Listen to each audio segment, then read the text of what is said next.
Hebrews, Hebrews. This is Prophets of Awakening. This is our evening Sabbath class, the 11th of March, 2023. We'll be dealing with the audio of the Lost Book of Abraham. I'm gonna play some of that. Got some information in it, some nuggets. So, with that being said, I'm asking everybody to go to our YouTube channel, Prophets of Awakening, and check out the videos that are there. There's a lot of information given in the videos, and they will connect dots for you and lead you into the truth of the Holy Scriptures. And after you listen to them and examine them, I'm asking you, if you like what you're hearing this evening, I'm asking you to like, share, and subscribe to the channel. For those that don't know, this is a non-Messianic channel. We deal with the Tanakh and the Torah. Tanakh being the Old Testament, so-called Book of Remembrance, and the Torah is the first 5 books that was given to Moses by the Lord of Hosts.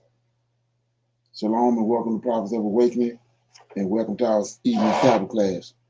Okay, we're gonna do our normal, which is a moment of silence. We're gonna do our evening Sabbath prayer, Psalms, some current events, and then we'll do a little need to know information, and open it up for some questions or comments, and then we go into our the reading of the listening to the audio for Lost Book of Abraham.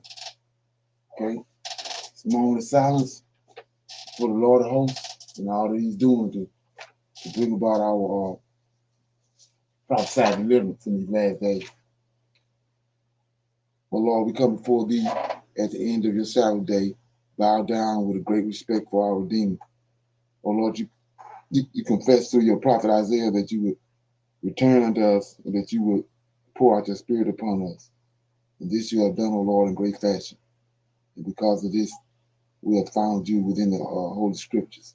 Tanakh. Great in counsel and mighty in works, for Thine eyes are open all the days upon man, to give us everyone according to our way and according to the fruit of our doings. O Lord, behold, Thou hast made the heavens and the earth by Thy great power and Thy stretched out hand. And there is nothing too hard for Thee. And knowing all these things, O Lord, we eagerly await Thy coming, the day in which Thou wilt break the yoke of our oppressor. Peace be unto you. Okay. So with that being said, we're going to deal with a little current events. Things that's happening right now.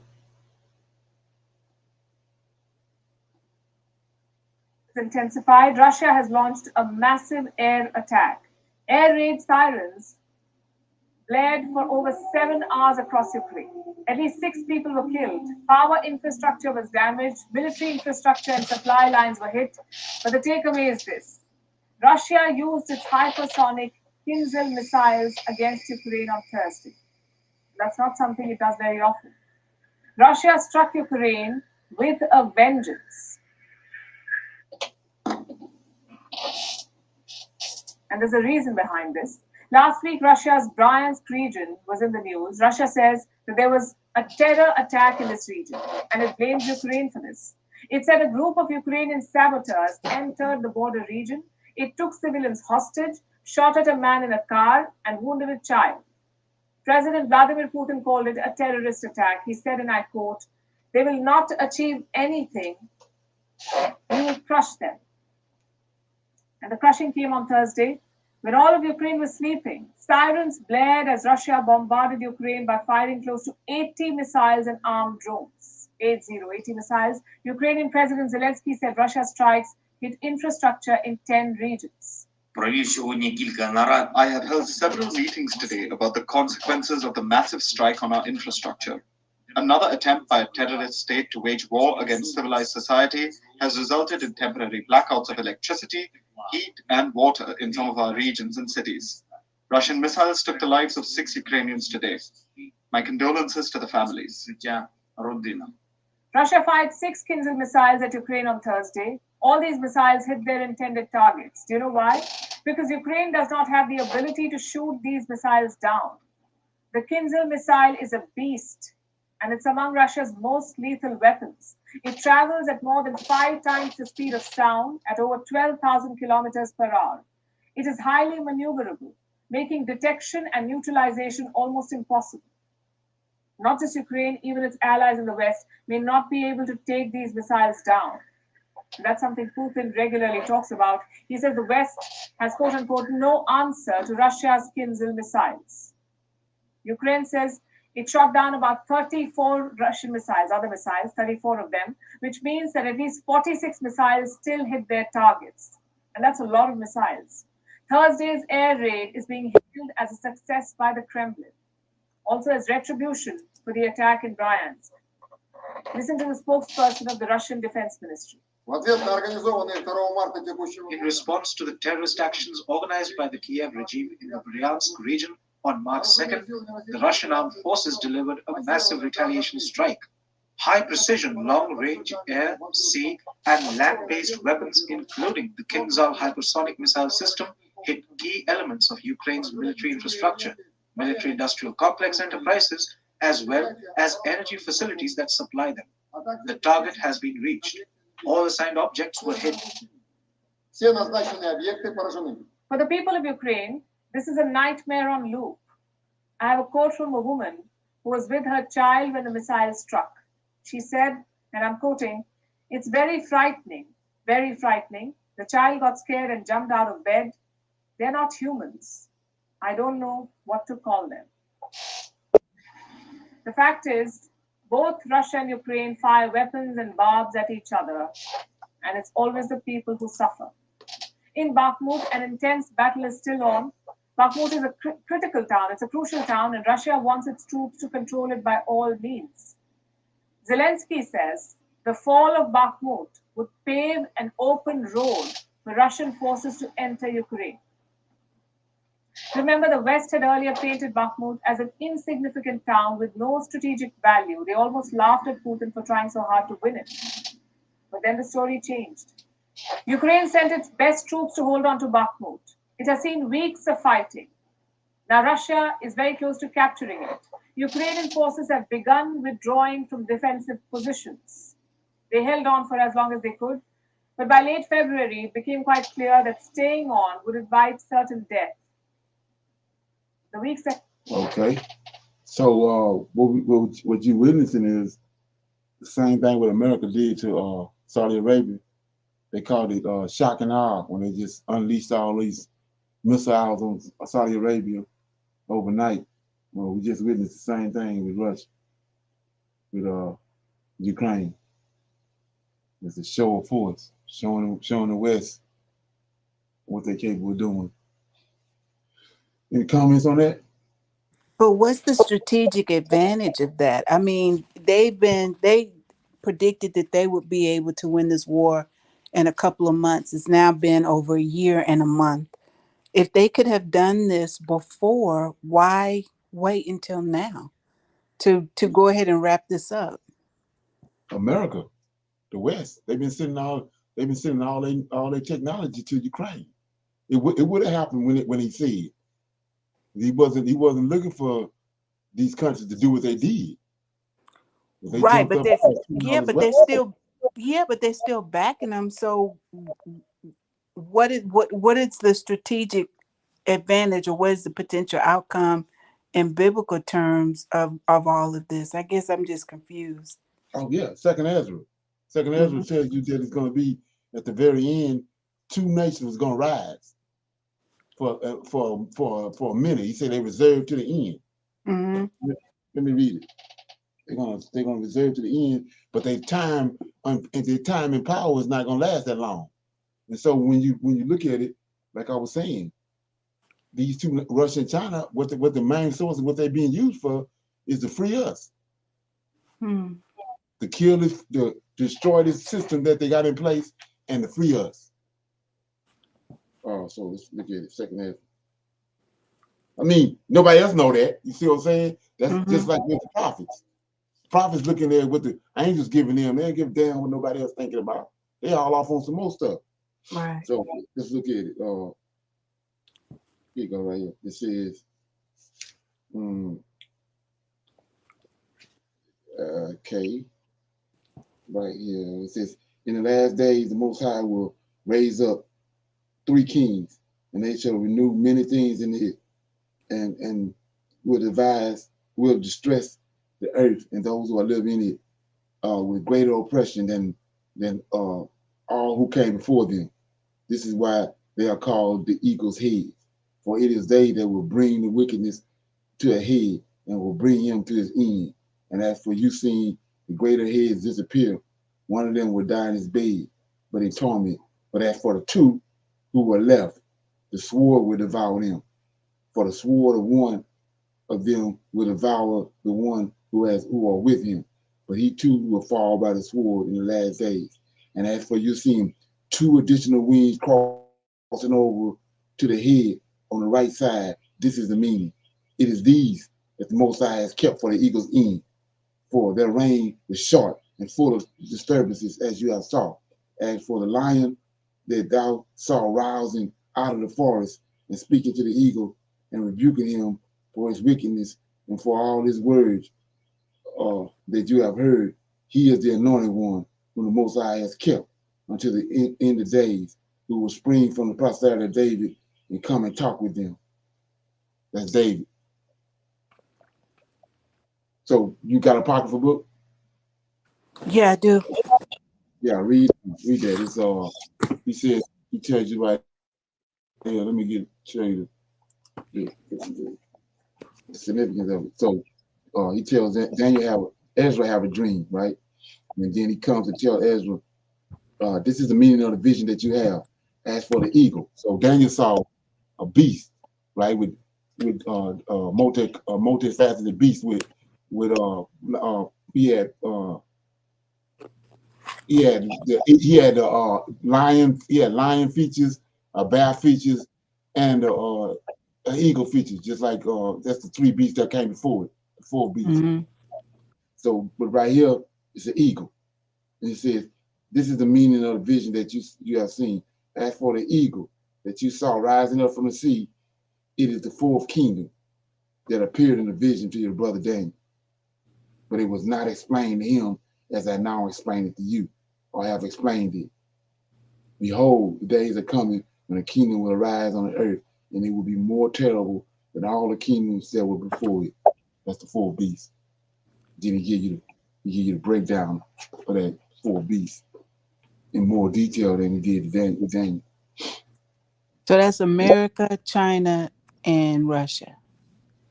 Right. Who's the 4th?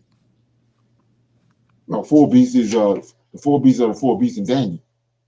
It's you know, Babylonians, Medes and Persians came after them, the Greeks, then the 4 beasts, which is what he's describing him right here. He the 4th out of 4 beasts that Daniel talked about. You familiar with the 4 beasts of Daniel? No. Yeah. Go to Daniel. Okay, Daniel. Hold on. I was in the other book.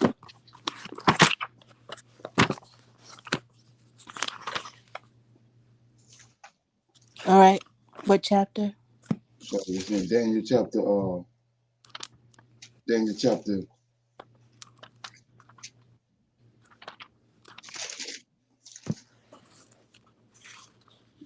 7.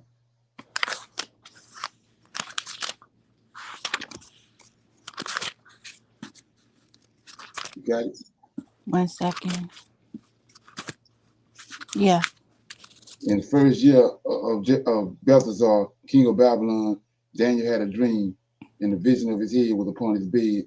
Then he wrote the dream and told the son of the matter. And Daniel spake and said, I saw, hold on, it says, he says, uh, Daniel spake and said, I saw in my vision by night, and behold, 4 wings of heaven strove upon the great sea. 4 great beasts came up out of the sea. There you go, right there. Mm-hmm. Diverse one from another. The first was like a lion, and it had an eagle's wings, and beheld till the wings thereof were plucked, and it was lifted up from the earth, and made to stand upon his feet as a man, and a man's head was given unto it. That man is Nebuchadnezzar. 5. Uh, and behold, another beast, second like a bear, and it raised up itself on one side, and it had 3 ribs in his mouth, and between his teeth, and between the teeth of it. And they said thus until it arise, devour much flesh.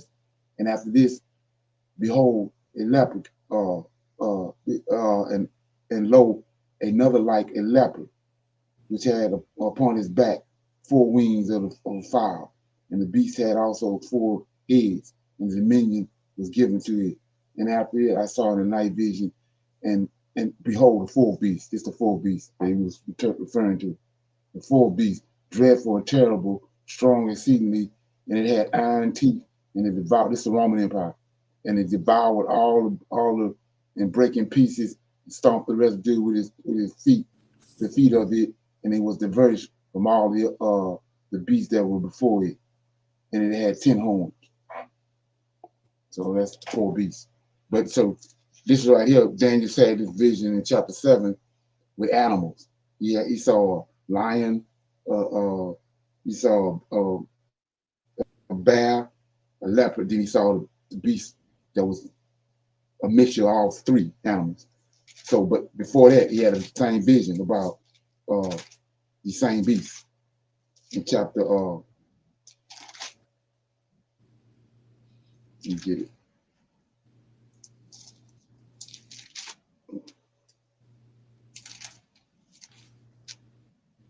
Yeah, two, chapter two, Daniel, chapter 2 of Daniel. We'll start at verse 29 or 28. Daniel 2:28. So you might Mm-hmm. want to write this down. Check this out. 28 says, "But there is a God in heaven that will reveal secrets and make of known to the king Nebuchadnezzar what shall be in the latter days. Thy dream and thy vision of thy head upon thy bed are these. As for thee, O king, uh, thy thoughts came into thy mind upon thy bed. What should come to pass hereafter? And he that revealeth secrets maketh known to thee what shall come to pass. But as for me, the secret is not revealed to me for any wisdom that I have more than any living, but for their sake that shall make known the interpretation to the king, and thou mightest know the thoughts of thy heart. In 31, thou, O king, sawest, and behold, a great image. This image uh, This great image was whose brightness was excellent, stood before thee, and the form thereof was terrible. This is the image head. Uh, the image head was of fine gold, and the breast and his arms silver, and his belly and his thighs brass, and his legs of iron, for his feet part iron and part clay. So right here, he had the same vision of the uh, same system, but you see it in metals. You see it in gold, silver, bronze, and then iron. Same 4 beasts. Mm-hmm. So the trick to it is this is another one of these things that's obvious about JC. So it says, I'm gonna keep reading 33. His legs are iron, his feet are part iron and part clay. Thou saw it till a stone. See that? I know you saw this. You saw this before. The image of the man with the stone element on the feet. You ever Mm-mm. seen that? No. Okay, yeah. So you'll see it now. So anyway, 34. Thou saw till a stone was cut out with our hands, which smote the image upon his feet that were of iron and clay, and break them in pieces. Then was the iron, the clay, the brass, the silver, the gold, broken into pieces together, and became like the chaff of the summer threshing floor, and the wind carried them away, that no place was found for them, and the stone that was smote, the smoking image became a great mountain and filled the whole earth. So they tell you right here, the stone is JC. Yeah, Mm. see, the stone is JC. But let's go to Daniel chapter 8, where we was at. Daniel chapter 7, and he get an interpretation from Daniel of what happened. I'm in chapter 7. I'm starting at verse 15. Daniel 7 to 15. The interpretation of what I just read. Okay.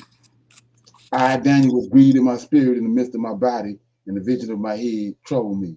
I came near unto one of them that stood by, asked him the truth of all this. So he told me and made me know the interpretation of these things. These great beasts, which are four kings which shall arise upon the earth. See, now here go the stone. But the saints of the Most High, this is the army in Ezekiel 37. Mm-hmm. See that? But the saints of the Most High shall take the kingdom and possess the kingdom forever and even and forever. So the stone at the end is the Israel. It ain't Jesus. And so you go to Ezra. I hope you writing this down. So go to Ezra and then you're gonna see it again. He tells you in this also killed JC again right here because he's gonna show you who this man is. Oh, so this the man that Ezra saw coming up out of the sea. They got you showing you in the Revelations, JC coming on a white horse. But here go the man right here. Uh, it says, and it came to pass, this is chapter 12, chapter 13 of second half, verse 1. And it came about, after 7 days and in the night, I dreamed a dream, and behold, a wind arose from the sea, so as it stirred up all the waves. And I looked, and behold, the wind brought out of the heart of the sea something like the figure of a man. And this man flew with the clouds of heaven, and wherever he turned his face to look, everything that was seen by him trembled. This David. And wherever the voice went from his mouth, all who heard his voice melted as wax melt when it fills the fire. And after that I looked, and behold, he go to stone, an innumerable multitude of men was gathered together from the four winds of heaven to make war upon the man, upon David, whom he had come up out of the sea. And I looked, and behold, he called himself out of a great mountain and flew upon it. It's Mount Zion, but they're gonna trick you off to make it they don't know who it is. But I sought to see the region or a place in which the mountain was called, and I could not. See, that's the trick. It's Mount Zion. And after that I looked, and behold, all who gathered together against him to fight with him were much afraid, but dared to fight. And behold, when he saw the onslaught of the multitude that approached, he did not raise his hand or hold his sword or any weapon of war, but I saw only how he sent out of his mouth what looked like a flood of fire, and out of his lips a flaming breath, and from his tongue he sent forth a storm of sparks. These were all mixed together, the flood of fire, the flaming breath, and the mighty storm, and it fell upon the onset of the multitude which was ready to fight and burn them all up, so that suddenly there was nothing to be seen of the countless multitude but the dust of their ashes and the smell of smoke. And when I saw it, I was amazed. And afterwards, this man came down from the mountain and called to him another multitude. He go to the stone and called to him another multitude that was peaceable. Then many people came to him, some joyful, some sorrowful, some in feathers, and some bringing offerings. Okay, ain't that something? Mm-hmm. Okay. Anybody got any comments on that? Anybody familiar with the four beasts?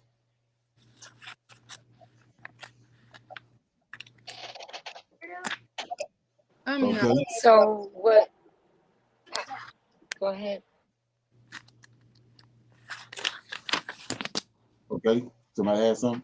So yeah, this is Joyce Shalom. So with the four beasts, did they carve out one of the beasts to be JC? But if it's described like it is here, and then they try and born him of a Virgin Mary into a man, he looks nothing. Correct. What you have to understand about that is that he says, the Most High keeps saying, don't worship other gods and all that. Well, these people, and we talked about this morning, how Cain's descendants, which is Japhet, he sent them away from Adam and Seth and all them. They dealing with the angels. Right. They got direct contact. So when he sent them away, they have no access to the knowledge of the Most High. So they created a whole other system on their own out of ignorance. Like I said, they watching the sun and they see the effects of the sun on the earth. So they made the sun a god. So when you understand that from the time Cain left the garden until we get to the scriptures in Egypt and all that, 16 crucified saviors. They had developed 16 crucified saviors. It's got a book called The 16 Crucified Saviors. So how was these crucified saviors created? They watched the sun. So the sun, how the sun operates. The sun comes across the sky on December 25th. It comes to a stop. And it sits still for 3 days. That's what all that is. It's the movement of the sun. So they create these crucified, dying and rising saviors from that. So, but when they get to the Roman Empire and Constantine, the Roman Empire just failed. These giants had just sacked Rome. The beast that received a wound. Now Constantine come on the scene. He restored the Roman Empire, but he needed a religion. He needed God for it. So he goes back to what is paganism. And he looked at all the 16 crucified saviors that was before him. And the one right before Constantine came was Mithras. He died, born out of a rock, born out of a cave.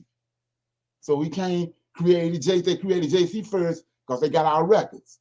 They created the character first, then they laid these things on him. Born of a virgin. Right. 3 days, yeah, all that comes from paganism. They laid on him. Right. So just like you say, reading what you just read, it could not be a JC because of how he would have looked, and he is not that. So they created it from all of that, but left out the stone and metals and all of that, and born him of a Virgin Mary. Okay. Right. And everywhere. That's the reason why it really is disturbing, to tell you the truth. So everywhere in the scriptures in the Old Testament, like the brother the other day hollered about the Holy One that came down, he said that's Jesus. It ain't done to Jesus, man. It's an angel. It's 7 holy ones. Then the stone, like we just read, they hollered that's the stone. But we see now with the right thinking, he ain't the stone that comes in the end. He's gonna raise up the whole house of Israel, and they're the ones that gonna take the kingdom. That's what Ezekiel 37 is about. He ain't the stone. So we see right here how they did it, and then we saw that the star came in the sky and over Bethlehem, but we found out that the star came in the sky when Abraham was born in the book of Jasher. So they came in with our records, they got all that information and laid it on him and created that story and put all this information on him. But like I said, what goes up got to come down. It came back down. Here go the so-called awakened Hebrew Israelite. He don't want it to come down. He's still trying to make it work. And the shit's played out. Okay? Got it. Thank you. Yeah. Oh, yeah. So with that being said, I'm gonna play this up right here. It's some let's see what I made. Yeah. Okay, yeah. This some need to know information. We kind of talked about it this morning, but I'll play a little more on it. A banking crisis in America might have just started. Because according to Axios, Silicon Valley Bank, the 16th largest bank in America, has now failed, and depositors are panicked, pulling money from the bank, causing a bank run. And the reason that this is happening is because the Federal Reserve is sucking money out of the system. The money supply is actually contracting right now. It's down 2% year over year, which is actually the first time in nearly 100 years that we've seen a money supply contraction. And actually the only other 4 times this has happened in US history where the money supply has contracted, we have had a depression. And before getting further into this video, everyone, where I'm going to kind of tell you guys how to prepare for a deflationary depression if it happens, I just want to say I understand that saying words like depression and banking crisis can sound alarmist. And I'm not trying to be alarmist here. I'm merely connecting the dots on the data that's available in the economy right now. And what's scaring me right now, and what should be scaring you in the economy, is that up until yesterday, when this banking crisis in Silicon Valley hit, no one was talking about this. Exactly. No one was talking about the chances of a banking run. But now that's becoming a lot more obvious, and it should be, because one thing the Federal Reserve did when the pandemic started was they suspended reserve requirements. Typically, a bank is required to hold 10% of all of their deposits on hand, either at the bank or in a vault at the Fed. But when the pandemic started, because of how crazy that was, the Fed suspended the reserve requirement, and it is still suspended. So right now, banks are actually not required to hold cash on hand, which is how you get a bank run in a banking crisis. And ultimately, the way that this will impact the economy, if it So they're creating it. Plays out the way I think it will be through deflation. We're going to see, actually, contrary to the crazy inflation we're seeing right now, we're going to see a shortage of dollars and a shortage of cash in the system. And the bank run that started in Silicon Valley could happen to other banks around America. And that risk is one of the reasons why the banking stocks are down so much over the last 2 days, particularly a stock like First Republic Bank. They're one of the largest banks in America with nearly $200 billion in assets, and their stock is down 37% over the last 5 days. Investors are fearing that we could be seeing other bank runs, especially ones that are exposed to tech, because the tech industry is going down hard right now. And a lot of these startups and a lot of these companies, they need the cash. They're trying to pull it out of the bank right now. And because there's no reserve requirements, and because even when there are reserve requirements, banks only hold about 10%, the bank doesn't have the cash to fund those withdrawals. And that's ultimately what creates a banking crisis and a depression. Because if we go back to this, so they've been doing this over and over again, but we wasn't hip to it. It's called the hydrogen dialectic. You create a problem, then you want something done, you want to change something, you create the problem, then to get the people to ask you to do what you wanted to do all along. So we see right here, they intentionally drawing the money out the bank. They're creating this. They want everybody to start running on the banks. And that's when all hell break loose. But they intentionally doing it. Like I said, these are bankers. They go back 2,000 some years of dealing with banking system. We don't know nothing about, no clue on how a bank works. They pros at it. They did the same thing back with Napoleon. When they really got all the money, was they made everybody think Napoleon had lost the war in France, and so all the people were scared, thinking Napoleon was on his way to France and ransack it. So they pulled all their money out of the stock market, but Napoleon had lost. So when they pulled all their money out of the bank, they came in, bought all the stuff for a little bit of nothing. And then when they found out Napoleon wasn't dead, everything went back up, but now they own all of it. So this ain't nothing new under the sun. They pros at it. Shalom. So I'm opening up for some Q&A. Anybody got any questions or comments about anything they want to talk about? Before we go, I'm going to play this audio of the Lost Book of Abraham. It's very interesting. Anybody got any comments about anything or questions? No, not now. Everybody good? Yes. Okay, Good. well, tie your shoes up. Tie your shoes up. It's pretty All good. right. Yeah, it's pretty good.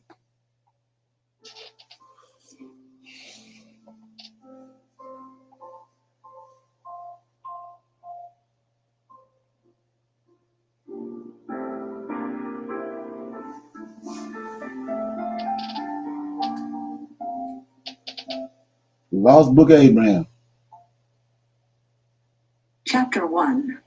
In the land of the Chaldeans, the residence of my fathers, I, Abraham, saw that it was needful for me to obtain another place of residence, and finding there was greater happiness and peace and rest for me, I sought for the blessings of the fathers, and the right whereunto I should be ordained to administer the same, having been myself a follower of righteousness, desiring also to be one who This the line of Melchizedek, in case you want to know. Possessed great knowledge, and to be a greater follower of righteousness, and to possess a greater knowledge, and to be a father of many nations, a prince of peace, and desiring to receive instructions, and to keep the commandments of God.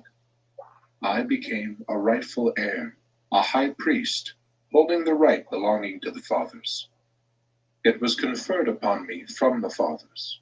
It came down from the fathers from the beginning of time, yea, even from the beginning, or before the foundation of the earth, down to the present time, even the right of the firstborn, or the first man, who is Adam, or first father, through the fathers unto me. Sound like JC I sought to for me. mine appointment unto the priesthood, according to the appointment of God unto the fathers concerning the seed.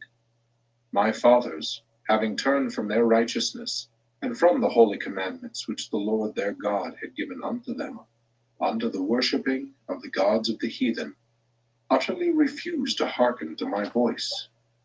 For their hearts were set to do evil, and were wholly turned to the god of Elkanah, and the god of Libnah, and the god of Mamacrah, and the god of Koresh, and the god of Pharaoh, king of Egypt. Therefore they turned their hearts to the sacrifice of the heathen, in offering up their children unto these dumb idols, and hearkened not unto my voice, but endeavored to take away my life by the hand of the priest of Elkanah. The priest. Okay, that's something to. You said you wanted to homework. Who is this priest of Elkanah? It's Elkanah. Elkanah.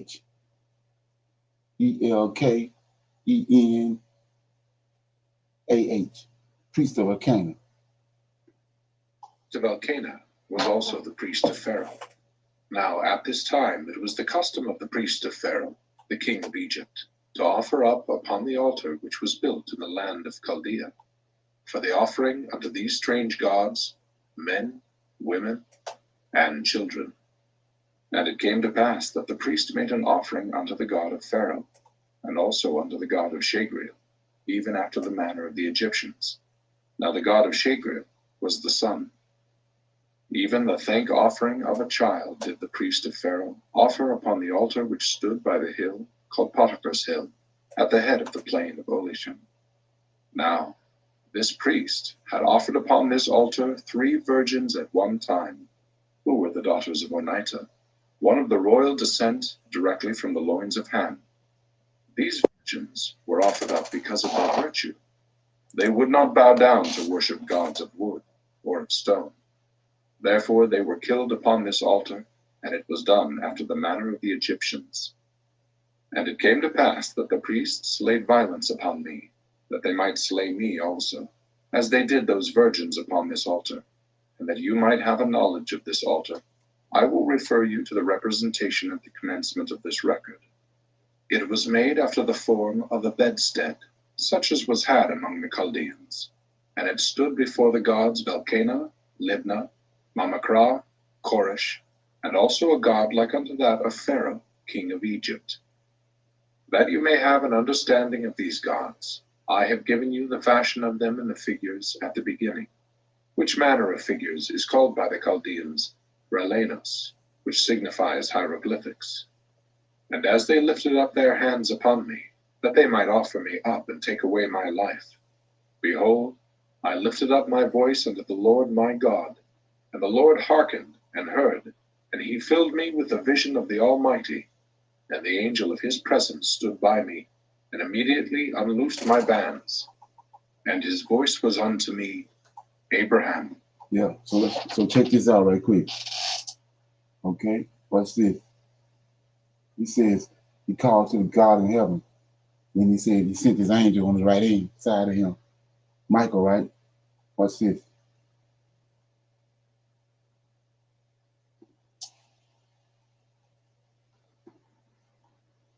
Come on now.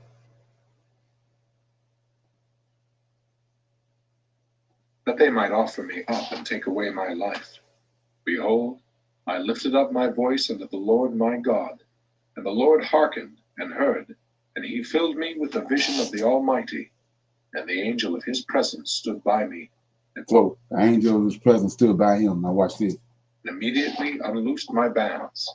The angel. And his voice was unto me, Abraham. The angel. Abraham, behold, my name is Jehovah. The angel named Jehovah. I have heard thee. Come on. I have come down to deliver thee and to take thee away from thy father's house and from all thy kinsfolk into a strange land which thou knowest not of. And this because they have turned their hearts away from me to worship the God of Elkanah and the God of Libnah and the God of Mamacrah and the God of Koresh and the God of Pharaoh, king of Egypt. Therefore I have come down to visit them and to destroy him who hath lifted up his hand against thee, Abraham, my son, to take away thy life. Behold. So who came down? Well, Michael, right? Right. He said the angel of his He presence. changed his name though. Yeah, but he sent the angel down, right? The angel came down, not Yahweh, right? Right. The angel of Michael. That's me. So from that point on, he's dealing with his angels. I ain't talking to him. The angel came and loosed the bands off him, all that, and told him, I'm here. My name's Jehovah. We read over all that. Okay. I will lead thee by my hand, and I will take thee to put upon Yahweh thee ain't in the my picture no name, more. even the priesthood of thy father, and my power shall be over thee. As it was with Noah, so shall it be with thee. But through thy ministry my name shall be known in the earth forever. I am thy God. See that? Behold, Potiphar's hill was in the land of Ur, of Chaldea.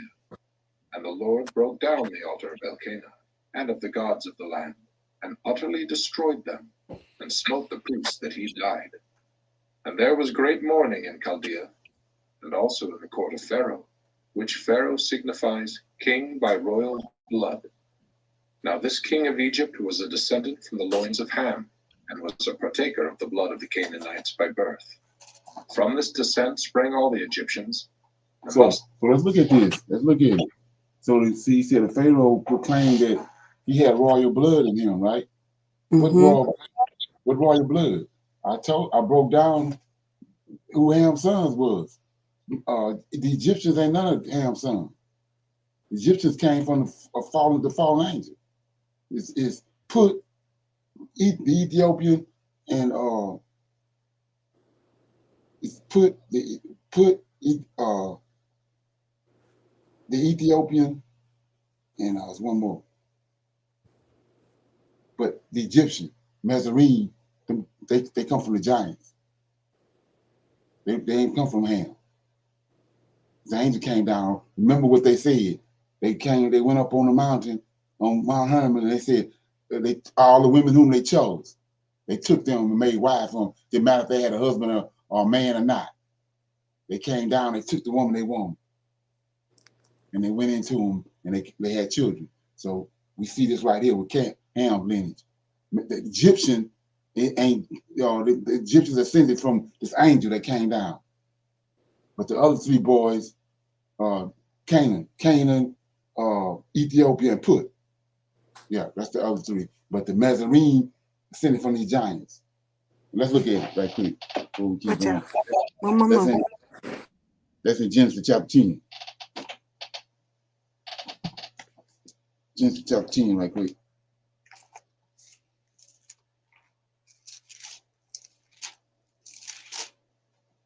Genesis chapter 10, starting at verse 13. We see it right there, 13. And Mizraim begot Ludan, all these giants. We see that in Deuteronomy chapter 2. All the way down to 20, these are all giants. Raw blood. They came from the giants, these angels. That's why they're saying they got raw blood. Then he says that, and thus the blood of the Canaanite was preserved in the land. The blood of the Canaanite, these Canaanites came from the giants. The 7 nations that was given over to Abraham, they came from the giants. That's why they're saying it's royal blood. Okay. The blood of the Canaanites was preserved in the land of Egypt being first discovered by a woman, who was the daughter of Ham and the daughter of Egyptus, which in the Chaldeans signifies Egypt. which signifies that which is forbidden. When this woman discovered the land, it was under water, who afterwards settled her sons in it. And thus, from Ham, sprang that race which preserved the curse in the land. Now the first government of Egypt was established by Pharaoh, the eldest son of Egyptus, the daughter of Ham. And it was after the manner of the government of Ham, which was patriarchal. Pharaoh, being a righteous man, established his kingdom and judged his people wisely and justly all his days, seeking earnestly to imitate that order established by the fathers in the first generations, in the days of the first patriarchal reign, even in the reign of Adam, and also of Noah, his father, who blessed him with the blessings of the earth and with the blessings of wisdom, but cursed him as pertaining to the priesthood. Now, Pharaoh being of that lineage by which he could not have the right of priesthood, notwithstanding the Pharaohs would fain claim it from Noah through Ham. Therefore, my father was led away by their idolatry.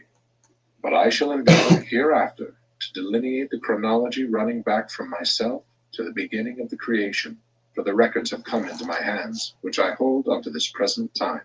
Right. So you see what you are. They couldn't put this in the King James. No way they can put it in the King James. Now, after the priest Elkanah was smitten that he died, there came a fulfillment of those things which were said unto me concerning the land of Chaldea, that there should be a famine in the land. Accordingly, a famine prevailed throughout all the land of Chaldea, and my father was sorely tormented because of the famine, and he repented of the evil which he had determined against me, to take away my life. But the records of the fathers, even the patriarchs, concerning the right of priesthood, the Lord my God preserved in mine own hands. Therefore, a knowledge of the beginning of the creation, and also of the planets and of the stars, as they were made known unto the fathers, have I kept even unto this day. And I shall endeavor to write some of these things upon this record, for the benefit of my posterity that shall come after me. Abraham's seed. Chapter 2. Now the Lord God caused the famine to wax sore in the land of Ur, insomuch that Haran, my brother, died.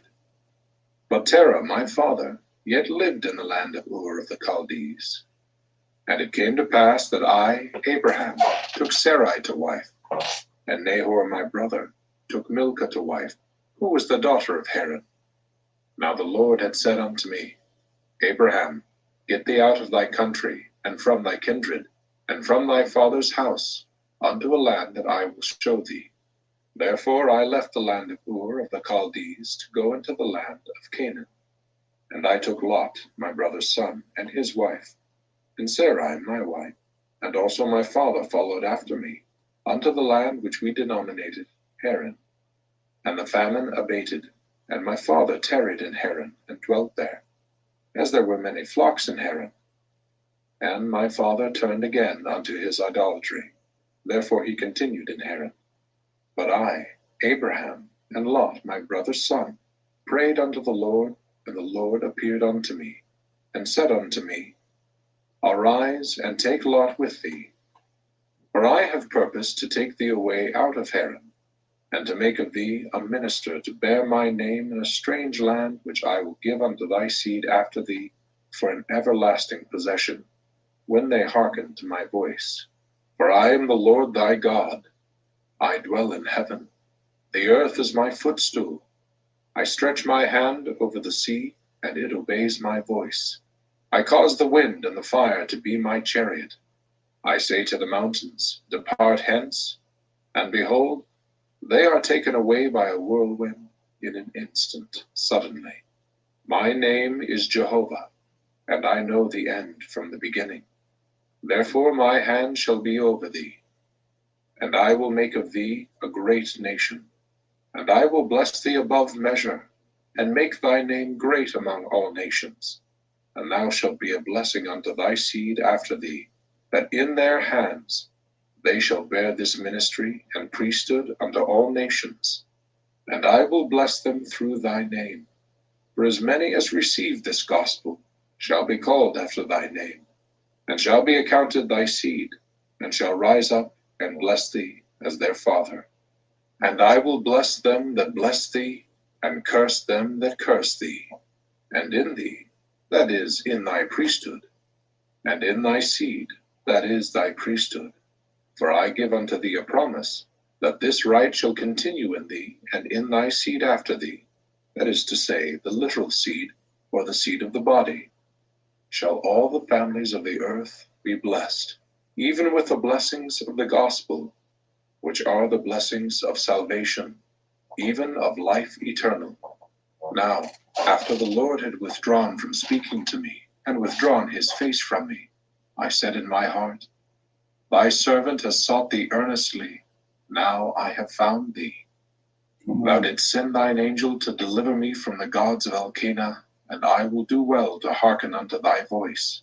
Therefore let thy servant rise up and depart in peace. So I, Abraham, departed as the Lord had said unto me, and Lot with me. And I, Abraham, was 62 years old when I departed out of Haran. And I took Sarai, whom I took to wife when I was in Ur, in Chaldea, and Lot, my brother's son, and all our substance that we had gathered, and the souls that we had won in Haran, and came forth in the way to the land of Canaan, and dwelt in tents as we came on our way. Therefore, eternity was our covering, and our rock, and our salvation, as we journeyed from Haran by the way of Jershon to come to the land of Canaan. Now I, Abraham, built an altar in the land of Jershon, and made an offering unto the Lord, and prayed that the famine might be turned away from my father's house, that they might not perish. And then we passed from Jershon through the land unto the place of Shechem. It was situated in the plains of Moreh, and we had already come into the borders of the land of the Canaanites. And I offered sacrifice there in the plains of Moreh, and called on the Lord devoutly, because we had already come into the land of this idolatrous nation. And the Lord appeared unto me in answer to my prayers, and said unto me, Unto thy seed will I give this land. And I, Abraham, arose from the place of the altar which I had built unto the Lord, and removed from thence unto a mountain on the east of Bethel, and pitched my tent there, Bethel on the west, and Hai on the east. And there I built another altar unto the Lord, and called again upon the name of the Lord. And I, Abraham, journeyed, going on still towards the south. And there was a continuation of a famine in the land. And I, Abraham, concluded to go down into Egypt, to sojourn there, for the famine became very grievous. And it came to pass, when I was come near to enter into Egypt, the Lord said unto me, Behold, Sarai thy wife is a very fair woman to look upon. Therefore it shall come to pass, when the Egyptians shall see her, they will say, She is his wife. And they will kill you, but they will save her alive. Therefore see that ye do on this wise. Let her say unto the Egyptians, She is thy sister, and thy soul shall live. And it came to pass that I, Abraham, told Sarai my wife all that the Lord had said unto me. Therefore say unto them, I pray thee, thou art my sister, that it may be well with me for thy sake, and my soul shall live because of thee. Chapter 3. And I, Abraham, had the Urim and Thummim, which the Lord my God had given unto me in Ur of the Chaldees. And I saw the stars, that they were very great, and that one of them was nearest unto the throne of God. And there were many great ones which were near unto it. And the Lord said unto me, These are the governing ones, and the name of the great one is Kolob, because it is near unto me. For I am the Lord thy God. I have set this one to govern all those which belong to the same order as that upon which thou standest. And the Lord said unto me by the Urim and Thummim, that Kolob was after the manner of the Lord, according to its times and seasons and the revolutions thereof. That one revolution was a day unto the Lord after his manner of reckoning, it being 1,000 years according to the time appointed unto that whereon thou standest. This is the reckoning of the Lord's time, according to the reckoning of Kolob. And the Lord said unto me, The planet which is the lesser light, lesser than that which is to rule the day, even the night, is above or greater than that upon which thou standest in point of reckoning. For it moveth in order more slow. This is in order because it standeth above the earth, upon which thou standest. Therefore the reckoning of its time is not so many as to its number of days, and of months, and of years. And the Lord said unto me, Now, Abraham, these two facts exist. Behold, thine eyes see it. It is given unto thee to know the times of reckoning, and the set time, yea, the set time of the earth upon which thou standest, and the set time of the greater light, which is set to rule the day, and the set time of the lesser light, which is set to rule the night. Now the set time of the lesser light is a longer time as to its reckoning than the reckoning of the time of the earth upon which thou standest. And where these two facts exist, there shall be another fact above them. That is, there shall be another planet whose reckoning of time shall be longer still. And thus there shall be the reckoning of the time of one planet above another, until thou come nigh unto Kolob, which Kolob is after the reckoning of the Lord's time, which Kolob is set nigh unto the throne of God, to govern all those planets which belong to the same order as that upon which thou standest. And it is given unto thee to know the set time of all the stars that are set to give light, until thou come near unto the throne of God. Thus I, Abraham, talked with the Lord face to face, as one man talketh with another. And he told me of the works which his hands had made. And he said unto me, my son, and his hand was stretched out. Behold, I will show you all these. And he put his hand upon mine eyes, and I saw those things which his hands had made, which were many. And they multiplied before mine eyes, and I could not see the end thereof. And he... Okay, we got about 10 more minutes. Y'all want to listen to all that?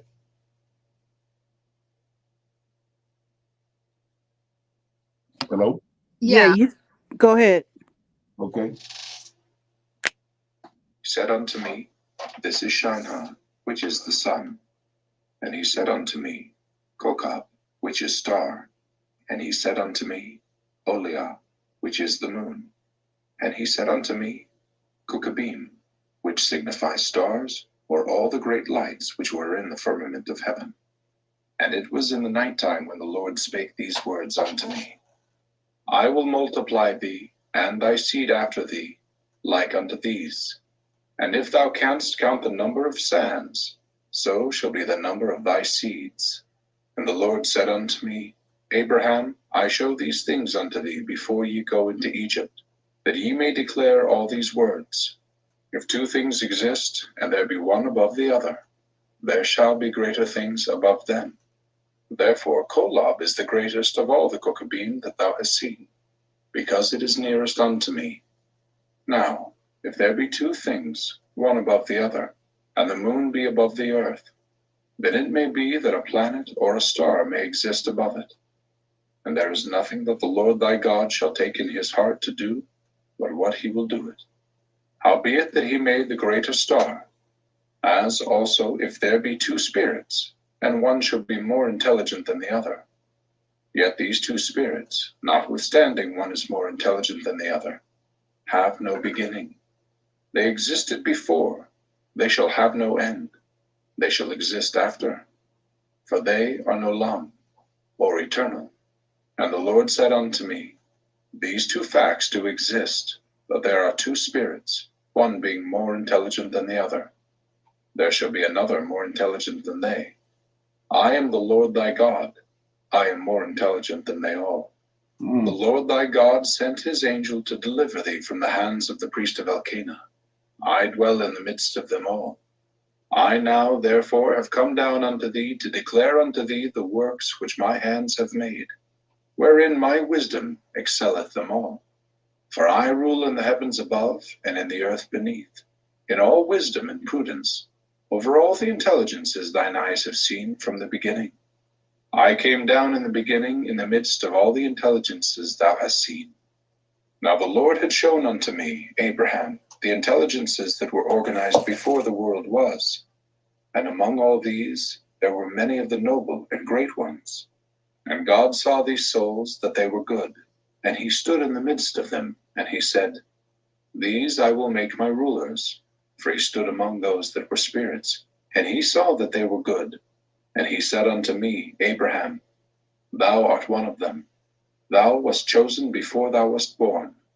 And there stood one among them that was like unto God, and he said unto those who were with him, We will go down, for there is space there, and we will take of these materials, and we will make an earth whereon these may dwell. And we will prove them herewith to see if they will do all things whatsoever the Lord their God shall command them. And they who keep their first estate shall be added upon. And they who keep not their first estate shall not have glory in the same kingdom with those who keep their first estate. And they who keep their second estate shall have glory added upon their heads forever and ever. And the Lord said, Whom shall I send?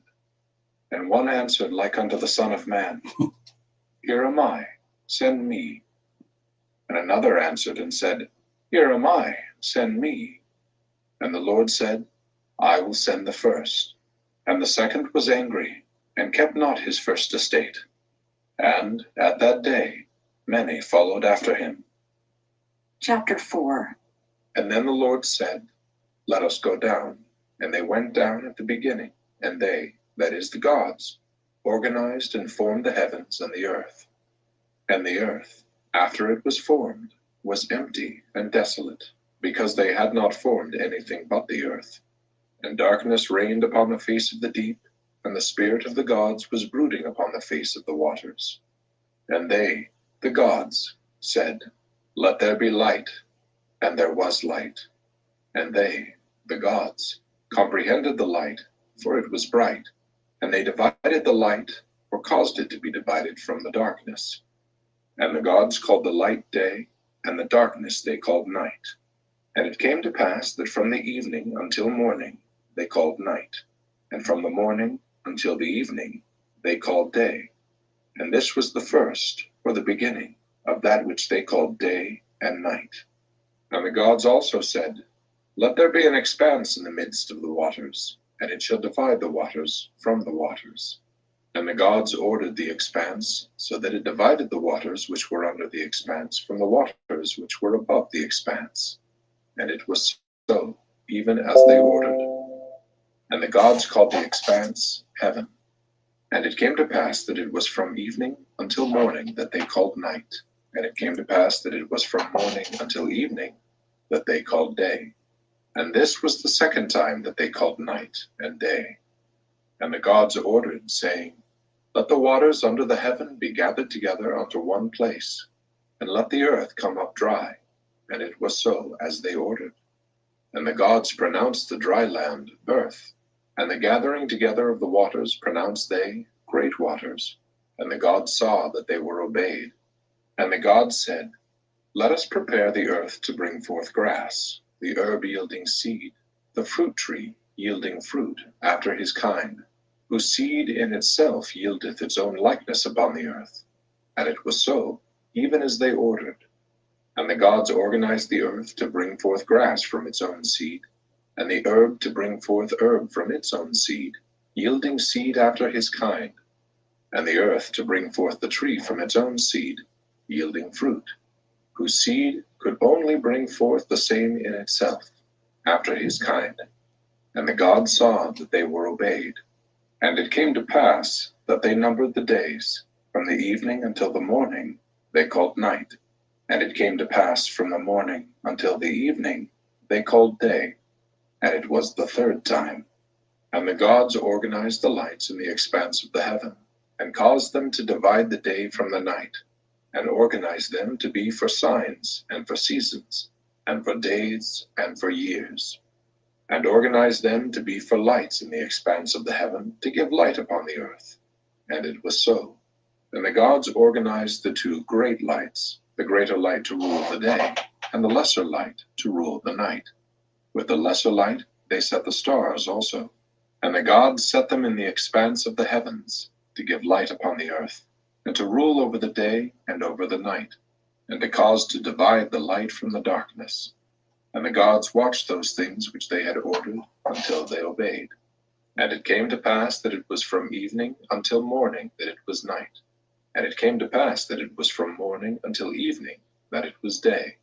And it was the fourth time. And the gods said, Let us prepare the waters to bring forth abundantly the moving creatures that have life, and the fowl that they may fly above the earth in the open expanse of heaven. And the gods prepared the waters, that they might bring forth great whales, and every living creature that moveth, which the waters were to bring forth abundantly after their kind, and every winged fowl after their kind. And the gods saw that they would be obeyed, and that their plan was good. And the gods said, We will bless them, and cause them to be fruitful and multiply, and fill the waters in the seas, or great waters, and cause the fowl to multiply in the earth.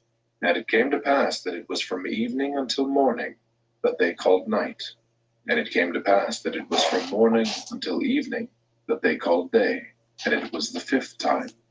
And the gods prepared the earth to bring forth the living creature after his kind, cattle and creeping things, and beasts of the earth after their kind. And it was so, as they had said. And the gods organized the earth to bring forth the beasts after their kind, and cattle after their kind, and everything that creepeth upon the earth after its kind. And the gods saw they would obey. And the gods took counsel among themselves, and said, Let us go down and form man in our image, after our likeness. And we will give them dominion over the fish of the sea, and over the fowl of the air, and over the cattle, and over all the earth, and over every creeping thing that creepeth upon the earth. So the gods went down to organize man in their own image. In the image of the gods, to form they him, male and female, to form they them. And the gods said, We will bless them. And the gods said, We will cause them to be fruitful, and multiply, and replenish the earth, and subdue it, and to have dominion over the fish of the sea, and over the fowl of the air, and over every living thing that moveth upon the earth. And the gods said, Behold, we will give them every herb bearing seed that shall come upon the face of all the earth, and every tree which shall have fruit upon it. Yea, the fruit of the tree, yielding seed to them, we will give it. It shall be for their meat. And to every beast of the earth, and to every fowl of the air, and to everything that creepeth upon the earth, behold, we will give them life. And also we will give to them every green herb for meat. And all these things shall be thus organized. And the gods said, We will do everything that we have said, and organize them. And behold, they shall be very obedient. And it came to pass that it was from evening until morning they called night. And it came to pass that it was from morning until evening that they called day. And they numbered the sixth time. Chapter 5.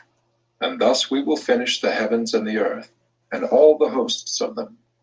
And the gods said among themselves, On the seventh time we will end our work which we have counseled, and we will rest on the seventh time from all our work which we have counseled. And the gods concluded upon the seventh time, because that on the seventh time they would rest from all their works which they, the gods, counseled among themselves to form, and sanctified it. And thus were their decisions at the time that they counseled among themselves to form the heavens and the earth. And the gods came down and formed these the generations of the heavens and of the earth, when they were formed in the day that the gods formed the earth and the heavens, according to all that which they had said concerning every plant of the field before it was in the earth, and every herb of the field before it grew.